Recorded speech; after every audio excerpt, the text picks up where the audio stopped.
So the big news today is that Achraf Hakimi, Moroccan player that plays for PSG, that is Paris Saint-Germain, the club in France, and the Moroccan national team, has divorced his wife. But that is not the big news. The big news is that the wife filed for divorce and wanted to take half of his properties as per, the normal way, the normal usual. Leaving here with something. But then, on getting to court, it was realized I don't have anything. I'm a broken man. that the player did not have any money or any property. So, what then could have happened to his entire fortune? Turns out to be that he put his entire assets in his mother's name. So it means she can't get a hold of anything he owns. Which brings us to the conversation I'm about to begin. Now, what is the criteria for wanting half of someone's property just because you've been with the person? If the person made you slack in your own career, as per, sometimes men turn their wives into housewives, and maybe she has to give up her career to take care of the home, and maybe she's giving up something in exchange for something, right? In order to take care of things for the man at the home front, then it might be understandable to say that, okay, upon divorce, give her 50%, right? It might be okay to say. But in a situation where most of these wives and girlfriends of these players or footballers or professional athletes in general basically do nothing. Once they land a very promising player or a very promising athlete, they stick by the person's side up until the person blows up, and next thing is the cash grab. Oh, chim. Some of them are not so lucky, as maybe the player might develop injury or maybe have a life-threatening situation that might make them not go so far in their career. But the ones that are very lucky will wait it out, and when it's cash out time, they cash out. A typical case is the case of Emmanuel Eboué, the former Arsenal right back. I'm an Arsenal fan, so I know Emmanuel Eboué 100% very, very well.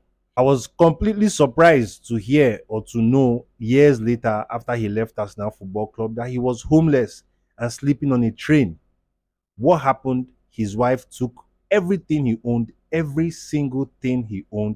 She took it and left him. And you might say, oh, well, why was he so foolish in this situation? Couldn't he have taken care of business? This, that.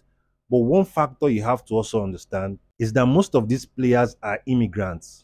And therefore, the sooner they find someone that claims to be a friend, they are most likely to trust that person with their entire heart or with their entire mind. Okay? And these people, these vultures, in the form of agents or wives or even husbands in the case of female athletes, they are always waiting and always patient enough to wait out the person's career and eventually swoop on what they've always wanted. So in the case of Hakimi, would you call it a case of luck or a case of brilliance? In the case of Achraf Hakimi, it has not yet been established if he allocated those assets to his mother's name before he got married to the woman. But it's also key to note that she was 30 years old and he was 18 as at the time they started dating. If the roles were reversed, it would be said that he is a predator. But now the conversation is maybe he prefers older women. Double standards, yes? Okay, but then again, this is a very, very big eye-opener. Some people have also said maybe that is the reason why Ronaldo has been reluctant to marry his long-term girlfriend that has given birth to all his children. This might be a very big reason behind his decision. Sometimes it comes down to that conversation, your wife or your mother. Things like this want to make you understand when people choose their mother over their wives. Because some people have said, well, your mother is not going to leave you or serve you divorce papers, or even if your mother kicks you out, or even if she disowns you, she's not going to want to take half of everything you've worked for, right?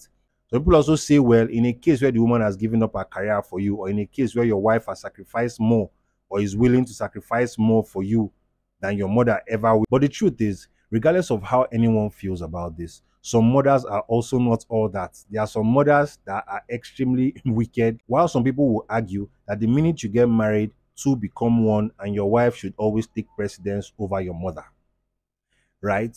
But then the reality is that the richer you get in life, the more you understand that everyone around you is bound to change, including your mother, including your girlfriend, including your wife, including your friends. Everyone around you changes over time, and soon enough, you realize that everybody wants the same thing in life. And what is that thing? Comfort.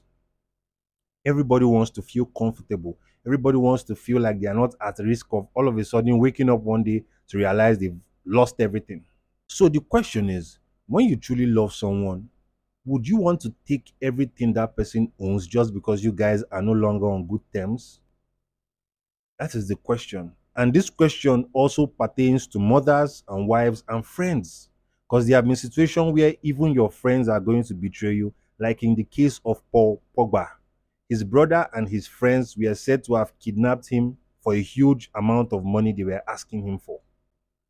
Just imagine that. Imagine what these people go through. Now you might say, well, rich men problems. Maybe you don't have millions of dollars in the account, but that should just give you an idea of what you are going to go through when you eventually start making millions. Survivor's bias makes us think that we cannot go through the same things. For instance, you might be looking at your own mom in your house right now thinking, my mom can never turn her back on me, or my mom is never going to change just because I'm a millionaire. You might be looking at your wife thinking, my wife is not going to change. She loves me so much. You might be looking at your friends and even your blood brother thinking, they're never going to change. Millions doesn't make any difference. And as soon as you make those millions, you realize everybody is fighting for the same thing, and that thing is comfort. So tell me what you think in the comment section below. Do you think it was a wise decision for him to have allocated all his assets to his mother? Or do you think it was a devious, dubious attempt to cheat the woman out of her rightful share of his wealth? Tell me what you think in the comment section below, and I'll see you next time on The Boiling Ring.